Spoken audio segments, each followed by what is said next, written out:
इयम् आकाशवाणी। सम्प्रति वार्ताः श्रूयन्तां प्रवाचिका निधिः झाः।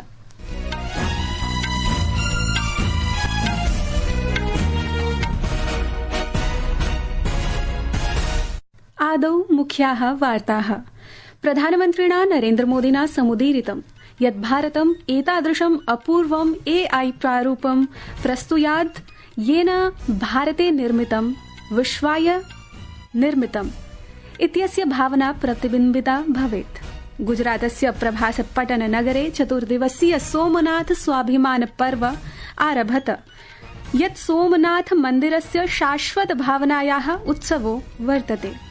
प्रधानमन्त्री नरेन्द्र मोदी सबलम् अवोचत् यत् भारतस्य सभ्यतागत संकल्पेन एतत् सुनिश्चितं यत् सोमनाथस्य मुहुर्मुहुः पुनर्निर्माणं भवेत्, अपि च इदं पर्व देशस्य नैकानां बालानां स्मरणमपि अस्ति ये कदापि स्वसिद्धान्तानां नीतीनां च अनादरं न कृतवन्तः।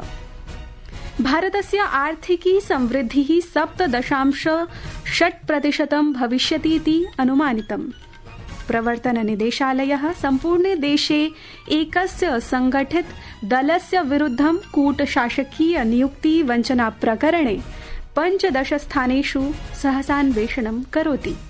अपि च क्रीडावार्तासु बैडमिण्टन क्रीडायां भारतीय क्रीडिका PV सिन्धुः कुआलालम्पुरे मलेशिया मुक्त बैडमिण्टन प्रतियोगितायाः उपान्त्यचक्रे प्रविष्टा। अथ वार्ताः विशदीकृत्य। प्रधानमन्त्रिणा नरेन्द्रमोदिना अद्य नवदिल्ल्यां स्वनिवासस्थाने भारतीय कृत्रिम बुद्धिमत्ता नवोद्योगैः सह राउण्ड टेबल सम्मेलनस्य अध्यक्षता विहिता। अग्रिमे मासे भारते आयोजनात् 26,200 भारतीय कृत्रिम बुद्धिमत्ता प्रभाव शिखर सम्मेलनात् प्राग् 12 भारतीय कृत्रिम बुद्धिमत्ता नवोद्योगैः ये AI for all global impact challenge इति वैश्विक प्रभाव समाह्वानं कार्यक्रमस्य योग्यतां प्राप्तवन्तः, ते सम्मेलनेऽस्मिन् भागम् अगृह्णन्। सभायां ते स्वविचारान् स्वकार्याणि च प्रस्तुतवन्तः।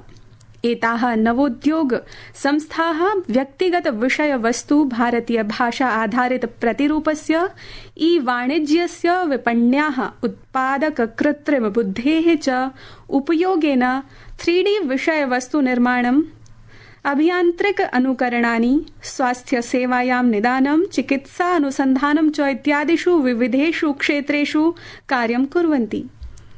सभायां प्रधानमन्त्री अवोचत् यत् अग्रिमे मासे भारतं भारतीय कृत्रिम बुद्धि प्रभाव शिखर सम्मेलनस्य आतिथ्यं करिष्यति।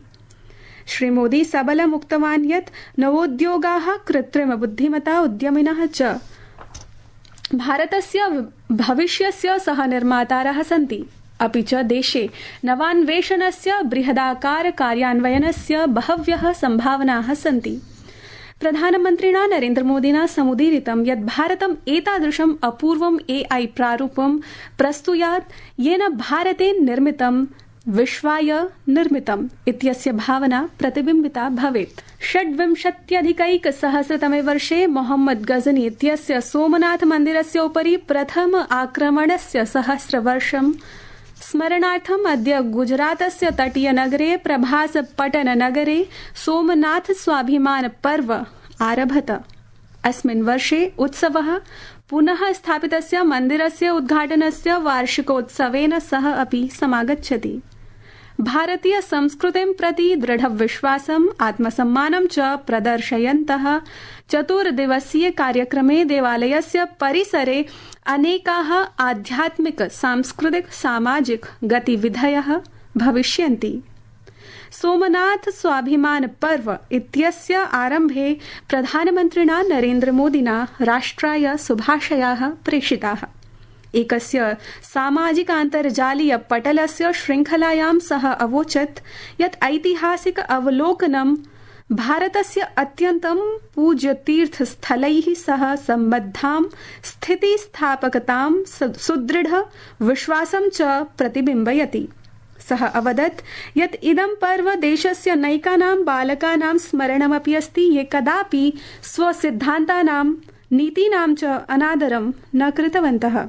प्रधानमन्त्री अवदत् यत् मुहुर्मुहुः आक्रमणं भवति चेदपि भक्तानां नित्यविश्वासः भारतस्य सभ्यसङ्कल्पः च सोमनाथस्य मुहुर्मुहुः निर्माणं सुनिश्चितं करोति।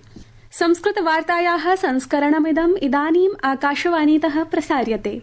सममेव अयं कार्यक्रमः आकाशवाण्याः अन्तर्जालपटले www.newsonair.gov.in इत्यत्र अथ न्यूज़ ऑन एआईआर चलदूरभाषीय तन्त्रांशे अपि समुपलब्धो भविष्यति। भारतस्य आर्थिकी समृद्धिः राष्ट्रिय सांख्यिकी कार्यालयस्य प्रथमाग्रिम अनुमानात् अधिका भविष्यति इति आशास्यते। इयं तावत् गत सितंबर मासतः नीतिगत निर्णयैः प्राप्तं सकारात्मकम् उच्च आवृत्ति मानाङ्कनं प्रदर्शयति। मार्गन स्टेनली इत्यस्य एकेन प्रतिवेदनेन 26-2000 वर्षे वास्तविक सकलान्तरिक उत्पाद समृद्धिः 7.6% भविष्यति इति अनुमानितम्। एतत् राष्ट्रिय सांख्यिकी कार्यालयस्य वित्तीय वर्षाय कृतस्य 7.4% अनुमानात् अधिकम् अस्ति। राजकोषीय मौद्रिक नीति समर्थनम्, उत्तमा क्रय शक्तिः, श्रम विपण्याः सुदृढ परिदृश्यं च एतत् सुनिश्चेष्यति यत् उपभोग पुनरुत्थानम् इतोपि व्याप्नुयादिति। इतः पूर्वम् एनएसओ संस्थायाः मानाङ्कन तथ्येषु प्रतिक्रियां प्रयच्छन् प्रधानमन्त्री नरेन्द्र मोदी अवदत् यत् भारतस्य परिष्कारात्मक द्रुतयानम् अनवरतं समेधते। सः अकथयत् यत् समृद्धेः एतत् परिदृश्यम् एनडीए सर्वकारस्य निरन्तर निवेशेन तथा याचनाधारित नीतिगत उपायैः प्रेरितं वर्तते। प्रवर्तन निदेशालयः सम्पूर्णे देशे एकस्य संगठित दलस्य विरुद्धं कूटशासकीय नियुक्ति वञ्चना प्रकरणे सहसान्वेषणं करोति। संस्थया सूचितं यत् वञ्चनेयम् आदौ भारतीय रेलवे इत्यस्य नाम्ना प्रकाशमापन्ना, परन्तु अन्वेषणे ज्ञातं यदस्मिन् 40 अधिकाः अन्याः सर्वकारीय संस्थाः विभागाश्च सम्मिलिताः सन्ति। 6 राज्यानां 13 नगरेषु 15 स्थानेषु च सहसान्वेषणं जायते। एतेषु बिहारे मुजफ्फरपुर, मोतिहारी च, पश्चिम बंगाले कोलकाता, केरले एर्नाकुलम, पंडालनम, अदूर, कोड्डूर इत्येतानि, तथैव तमिलनाडु राज्ये चेन्नई, गुजराते राजकोटः, सहैव उत्तरप्रदेशे च गोरखपुर, प्रयागराज, लखनऊ नगराणि सम्मिलितानि सन्ति। प्रवर्तन निदेशालयेन प्रोक्तं यत् अयं समूहः कूट ईमेल लेखानाम् उपयोगं कृत्वा राजकीयाधिकारम् आभासयित्वा कूटनियुक्ति पत्राणि प्रेषयति स्म। विकसित भारत युवनेतॄणां संवादः श्वः नवदिल्ल्यां भारतमण्डपे भविष्यति। वार्ताहरैः सह वार्तालापं कुर्वन् युवा कार्य क्रीडा मन्त्री डॉ मनसुख माण्डवीय अवदत् यत् कार्यक्रमस्य 4 दिनेषु अशेषात् हि देशात् युवनेतारः प्रधानमन्त्री नरेन्द्र मोदी वर्यस्य समक्षं विकसित भारतस्य विषये स्वविचारान् उपस्थापयितुं समागमिष्यन्ति इति। सः अवोचत् यत् संवादोऽयं देशस्य युवशक्तिम् अग्रतः नेतृत्वं कर्तुं, वास्तविक प्रतिसन्धिं स्वीकर्तुं, भारतस्य भविष्यस्य च सह निर्माणार्थं सशक्तं करोति। बैडमिण्टन क्रीडायां भारतीय क्रीडिका पीवी सिन्धुः कुआलालम्पुरे मलेशिया मुक्त बैडमिण्टन प्रतियोगितायाः उपान्त्यचक्रे प्रविष्टवती।